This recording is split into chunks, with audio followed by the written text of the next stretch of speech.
안녕하세요. 오늘은 2020년 12월 25일, 12월의 마지막 금요일 아침입니다. 오늘은 특별하게 2020년 전 아기 예수님이 탄생한 날이기도 합니다. 우린 지금 시간은 국어 시간이고요. 성인문예 교과서 중학 국어 1 교과서를 펴시고 이 동영상 강의를 들어주시기 바랍니다. 6단원 매체 2에 공부하고 있고요. 6단원 매체 2에는 3개의 소단원이 있는데 첫 번째로 문자 매체 2에 지난 시간에 2회차에 걸쳐서 우리가 학습 활동을 했습니다. 그리고 오늘 문자 정보의 활용, 문자 정보의 활용에 대해서 오늘부터 공부할 거고요. 세 번째는 광고 만들기입니다. 6단원 매체에 그럼 이 매체가 무엇인가 소개한 글이 있는데요. 매체는 정보를 전달하는 그릇이라고 이야기했습니다. 우리는 어떤 정보를 알았을 때 그 정보를 통해서 내가 해결하고자 하는 문제를 해결할 수가 있습니다. 그래서 우리에게 정보를 전달하는 매체는 아주 중요합니다. 이러한 매체를 우리가 올바르게 이해하고 매체에 담겨 있는 정보를 적절하게 잘 지혜롭게 활용하는 법에 대해 학습합니다. 우리 주변에는 다양한 매체가 있는데요. 그 특성을 비교하면서 학습해 보겠습니다. 지난 시간에 문자 매체, 음성 매체, 영상 매체, 문자 매체도 있지만 음성도 있고 영상도 있고 인터넷도 있고 TV도 있고 그 앞에 어떤 낱말에 따라서 매체 앞에 붙일 수 있습니다.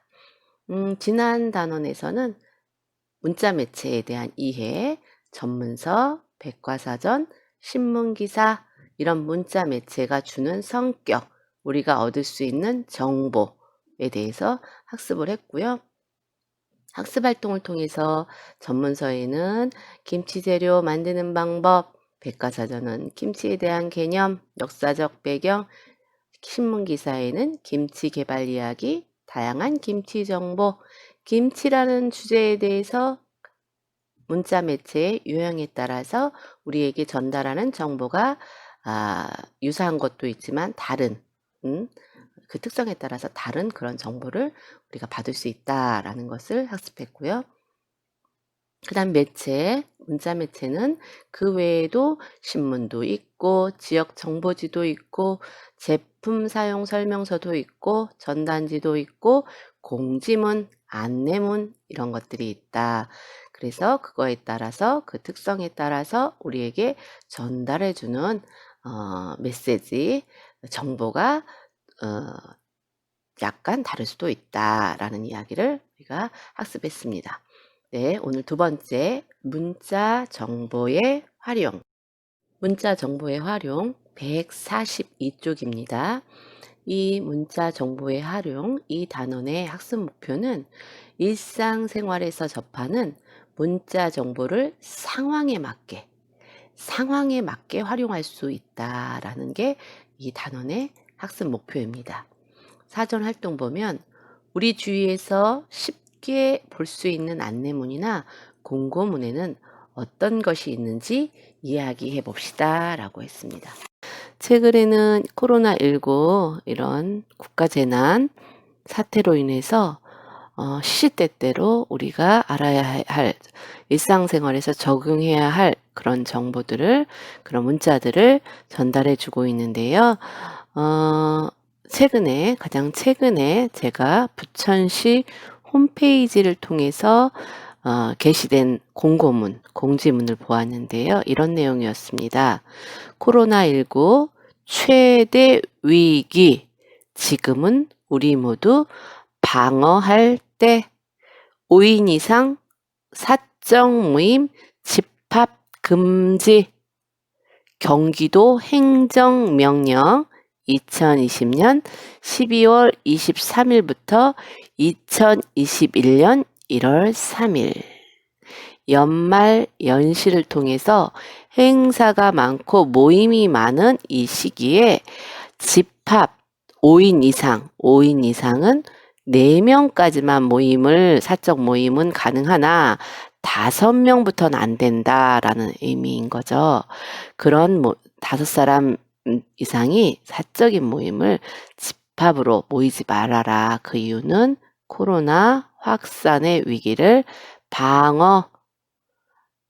막고자 하는 그런 의미로 경기도 행정명령이라는 그런 공지 글을 읽어보았습니다. 네, 그림이 있고요. 같이 5명 이상이 모여서 식사를 하거나 모임을 갖지 말아라 라는 거고요. 이것을 어겼을 시, 위반 시 최대 300만 원 이하의 벌금, 최대 300만 원의 벌금. 그리고 집합 금지 대상은 어떤 대상이냐면요. 동창회, 동호회, 야유회, 송년회, 온라인 카페, 정모, 동창생들, 취미활동 같이 하는 동호회 활동하시는 분들, 또 단체나 어디서 야유회 가는 모임, 송년 모임, 그 다음에 카페 활동을 통해서 정모, 정규적인 모임을 하는 그런 데는 집합 금지 대상이다. 또 직장 회식 안 되고, 워크숍 안 되고, 계모임 안 되고, 집들이, 돌잔치, 회갑, 칠순 등. 그리고요, 집합 금지 대상이고요. 집합 금지 비대상, 비대상이에요. 이런 경우에는 분할된 공간에서의 시험 50인 이내, 50명 정도의 시험 치르는 일, 검정고시 시험이라든가 공무원 시험이라든가 이런 시험은 허락이 된다는 거예요. 결혼식이나 장례식. 결혼식과 장례식도 50인 이내는 가능하다고 합니다. 경기도의 새로운 경기, 공정한 세상, 경기도에서 이렇게 행정명령 공지된 글을 공고문이라고 할 수 있을 것 같은데요. 우리 주변에서 이렇게 안내문, 공고문 이런 것들을 흔히 볼 수가 있습니다. 우리 주변에서 쉽게 볼 수 있는 안내문이나 공고문에는 어떤 것이 있는지 이야기하여 봅시다. 좀 전에 이야기했고요.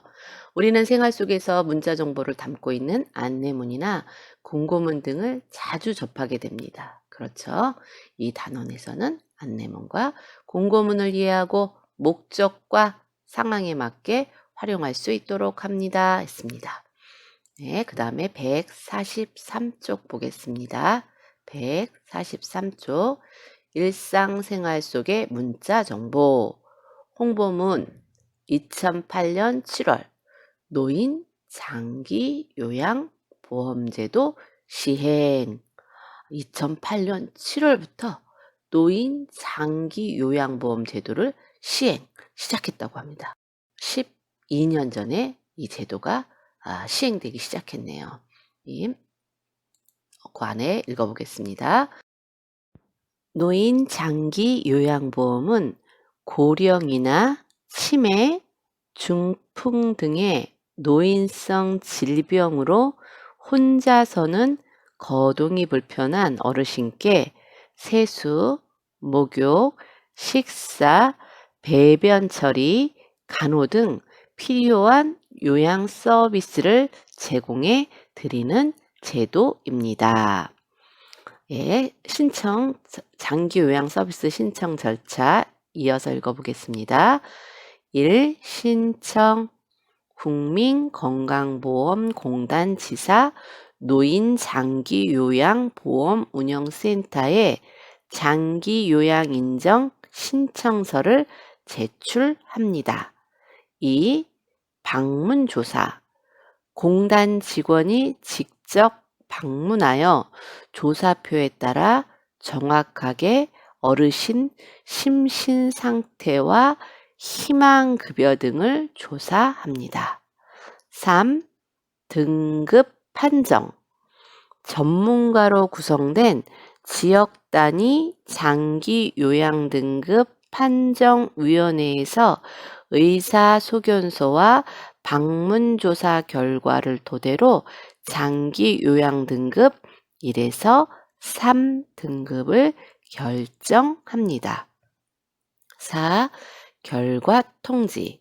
장기 요양 등급을 인정받는 분에게는 판정의 유효기간, 받을 수 있는 서비스의 종류, 본인 부담률, 월 한도액 등이 기재되어 있는 요양 인정서와 표준 장기 이용 계획서를 보내드립니다. 5. 서비스 이용. 장기 요양 등급을 인정받는 분의 선택에 따라 재가 서비스, 시설 서비스 또는 특별 현금 서비스를 받을 수 있습니다. 네, 여기까지 일상생활 속의 문자 정보, 홍보문에 실린 글을 읽어보았습니다. 이 글을 통해서 우리는 우리 일상생활 속에서 이런 문자 정보를 취득해서 이 정보를 활용할 수가 있는 거죠. 우리에게 딱 필요한 노인 장기 요양보험 제도에 대한 홍보글을 올려주었는데요. 지금 이제 노인 장기 요양보험 제도를 시행하는 그런 곳에서 국민건강보험공단에서 주로 요 관련 업무를 보는데요. 인터넷 매체로 더 자세하게 올려놓기도 합니다. 그런 인터넷 매체를 통해서 저희에게 정보를 전달합니다. 홈페이지 안에 여러 정보들이 있는데요. 그 중에서 노인장기요양보험제도, 노인장기요양문제, 개인이나 가계의 부담을 떠나 사회적, 국가적 책임으로 강조되고 있습니다. 이런 문자가 있었고요. 그리고 2020년 제12차 장기요양심사위원회를 개최한다. 장기요양 불인정 처분 취소 신청 등 관련돼서 86건에 관련된 내용들을 가지고 위원회를 개최하는 공지사항들도 있었고요. 그리고 자주 찾는 서비스, 이 노인장기요양보험과 관련해서 자주 찾는 우리에게 필요한 그런 서비스, 바로가기, 장기요양지도, 장기요양기관 재무정보 공시, 인지활동형 프로그램 이북, 서식자료실, 장기요양기관 찾기, 구인구직 활동, 노예행복, 노인장기요양보험, 노인장기요양문제, 개인이나 가계의 부담을 떠나 사회적, 국가적 책임으로 강조되고 있습니다. 이런 글로 우리에게 정보를 주고 있습니다. 네, 오늘 문자 정보의 활용, 일상생활에서 접하는 문자 정보를 상황에 맞게 활용할 수 있는 것을 학습 목표로 두고 학습 활동을 했습니다. 코로나19 최근에 이제 5인 이상 집합 사적 모임 금지 관련된 공지문도 보았고요. 그 다음에 홍보문 2008년 7월 노인장기 요양보험제도 시행된 그 절차라든가 서비스를 제공받는 글을 안내된 홍보문을 잘 읽어보았습니다. 오늘 수업은 여기까지 하고요. 다음 시간엔 이어서 안내문과 공고문, 안내문에서는 암 검진 및 건강검진 안내, 공고문에서는 관절염 임상시험 참여자 모집 공고, 우리의 일상생활과 아주 밀접한 그런 내용을 가지고 문자 매체, 문자 정보의 활용 두 번째 이어서 하도록 하겠습니다. 오늘 성탄절이었는데요. 즐거운 시간으로 즐거운 하루를 보내시길 바라고요. 다음 시간에는 2021년도 이제 2020년이 저물고 2021년도 1월 1일 새해 첫날에 매체의 문자 정보의 활용, 안내문, 공고문 학습 활동을 가지고 찾아뵙겠습니다. 수고 많으셨습니다. 안녕히 계세요.